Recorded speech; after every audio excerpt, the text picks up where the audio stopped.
many voices that are in my head, wondering if they'll ever be put to bed. Feels like I am close to reaching my wit's end, holding out, but I'm about to blow it up like a volcano.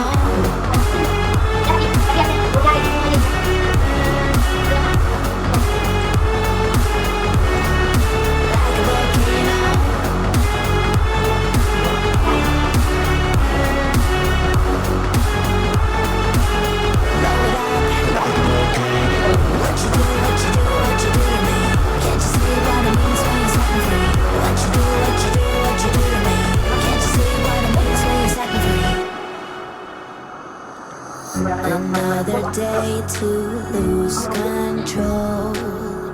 There's a fire in